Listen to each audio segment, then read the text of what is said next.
चलो विद्यार्थी मित्रों, आज આપણે પહેલું ચેપ્ટર શ્રેણી જે એનએમએસ જ્ઞાન સાધના પછી મુખ્યમંત્રી જ્ઞાન સાધના જે ધોરણ 5 માં આવે એના પછી જે પીએસસી અને ટેટ 1 આ દરેક એક્ઝામ માટે ખૂબ ઉપયોગી એવું ચેપ્ટર શ્રેણી આ દરેક એક્ઝામની જે તૈયારી કરતા હોય એ મિત્રો ખાસ આ વિડિયો જોજો અને શ્રેણીની તૈયારી કરજો અને કોઈ તકલીફ હોય તો કોમેન્ટમાં મને જવાબ આપજો. તો શ્રેણી તો આપણને ખ્યાલ છે કે શ્રેણી ઘણા પ્રકારની છે, પરંતુ આપણે એક જ શીખાઈએ શ્રેણીમાં. ધારો કે દાખલો પૂછે કે 2 4 6 8 આટલી સંખ્યા કઈ છે, તો આપણે શ્રેણીમાં હંમેશા શું કરીએ કે ગેપ શોધીએ, બે સંખ્યા વચ્ચેની ગેપ શોધીએ. તો એ હોય 2 ની ગેપ હોય 2 ની ગેપ હોય અહીંયા 2 ની ગેપ હોય અહીંયા 2 ની ગેપ, તો આગલી સંખ્યા કઈ આવશે 10. પરંતુ દર વખતે આ ગેપથી દાખલો મળે એ શક્ય નથી. બીજી વસ્તુ, અમુક સમય એવું હોય કે રકમ બહુ મોટી હોય, ઓકડા બહુ મોટા હોય, તો આપણને હંમેશા ગેપથી દાખલો મળે એ શક્ય હોતું નથી.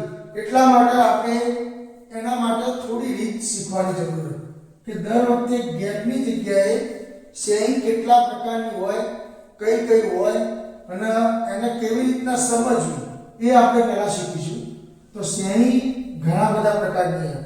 ધારો કે એવી રીતના શ્રેણી પૂછાય કે એકી સંખ્યા હોય, કોઈ એકી સંખ્યાની ગેપ હોય, બેકી સંખ્યાની અંદર શ્રેણી આપેલી હોય, પછી વિભાજ્ય સંખ્યાની અંદર શ્રેણી આપેલી હોય, અવિભાજ્ય સંખ્યાની અંદર શ્રેણી આપેલી હોય, પછી વર્ગમૂળમાં શ્રેણી આપેલી હોય, ઘનમૂળમાં આપેલી હોય, પછી પૂર્ણ સંખ્યામાં આપેલી હોય, અપૂર્ણ સંખ્યામાં આપેલી હોય.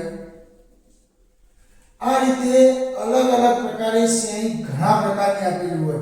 પછી અમુક સમય કેવું હોય કે ગુણાકારની અંદર આપેલી હોય, કોઈ સંખ્યાનો ગુણાકાર થતો હોય, ભાગાકારની અંદર આપેલી હોય, કોઈ સંખ્યાનો ભાગાકારથી જવાબ મળતો હોય, સરવાળો આપેલો હોય, કોઈ સંખ્યામાં બાદબાકી આપેલી હોય. અમુક સમય એવું હોય કે બાદબાકી અને સરવાળો બંને આપ્યો હોય. એક સંખ્યા સરવાળો થતો હોય, બીજી વખત બાદબાકી થતી હોય, ત્રીજી વખત સરવાળો થતો હોય, બાદબાકી થતી હોય. ગુણાકારમાં પણ એ રીતે હોય, ગુણાકાર થતો હોય, ભાગાકાર થતો હોય. આવી રીતના અલગ અલગ પ્રકારની ઘણા પ્રકારની શ્રેણી આપેલી હોય. તો હવે આપણે થોડા ઉદાહરણ દ્વારા એ શ્રેણીને સમજીએ. ધારો કે ઉદાહરણ મેં અહીંયા લખેલું હોય 3 8 15 24 47 63. એમાં કઈ સંખ્યા મોટી છે? આ સંખ્યા જે આપેલી એ સંખ્યાની અંદર કઈ સંખ્યા મોટી સંખ્યા, આ કઈ સંખ્યા ખોટી છે, કઈ સંખ્યા ખોટી છે. તો હવે આપણે એ શોધવું પડે કે આની અંદર ખોટી સંખ્યા કઈ છે. તો ડાયરેક્ટ આપણને ખ્યાલ નહીં આવે કે ખોટી સંખ્યા કઈ છે. તો જોઈ લઈએ કે આ શ્રેણીની અંદર શું કરેલું છે. તો જો અહીંયા આપણે જોતા જઈએ ને તો જે બેકી સંખ્યા હોય એ ઉમેરતા ગયા. જો 3 ની વચ્ચે 5 ઉમેર્યા, પછી 8 માં 5 એટલે 7 ઉમેરેલા. અહીંયા કેટલા ઉમેરેલા? 5 અને 4 9. અહીંયા કેટલા ઉમેરવા પડે? 11 35 મળી જાય. તો અહીંયા કેટલા ઉમેરવા પડે? આપણે 13 ઉમેરવા પડે. એક એક બેકી સંખ્યા એકી સંખ્યા ઉમેરતા ગયા. અહીંયા 13 ઉમેર્યા. એના પછી આપણે કેટલા ઉમેરવા પડે? 15. હવે આપણે જોઈ લઈએ કે આ સંખ્યા ઉમેરતા આપણો જવાબ કયો ખોટો આવે છે? 3 ની અંદર 5 તો 8 બરાબર છે, 8 ની અંદર 7 15 બરાબર છે, 15 ની અંદર 9 ઉમેરી તો 24 સાચું, 24 ની અંદર 35 ઉમેરી 11 સાચું, 35 ની અંદર 13 ઉમેરી તો કેટલા થવા જોવા? 48. અહીંયા જવાબ 48 આવો જોવો. એટલે ખોટો જવાબ કયો છે? 47. જો આ રીતે ઝડપી રીતે આપણે સમજી શકીએ, ધીમે ધીમે પ્રેક્ટિસ કરીશું આપણે ઝડપ આવી જશે. બીજો દાખલો 6 11 21. પછી પ્રશ્નાર્થ વચ્ચે આપેલું જોવામાં 56 81. તો આની અંદર જોઈ લઈએ. જો 6 ની અંદર આપણે દર વખતે ગેપ નહીં કાઢવાનો, પરંતુ આવી નાની રકમમાં તો ગેપથી આપણે જવાબ મળી જાય. પરંતુ નિયમ તો આ જ લાગુ પડશે આપણને, નિયમ તો આ જ લાગુ પડે. હવે 6 ની અંદર 11 ઉમેર્યા, કેટલા ઉમેર્યા? 5. હવે અહીંયા કેટલા ઉમેરેલા? 10. તો અહીંયા કેટલા ઉમેરવા પડે? 15. 15 ઉમેરીએ તો કેટલા થાય 36. 36 ની અંદર કેટલા ઉમેરવા પડે 20. કેટલા થાય 56. 56 ની અંદર કેટલા ઉમેરવા પડે 25. કેટલા થયા 81. ખ્યાલ આવી ગયો.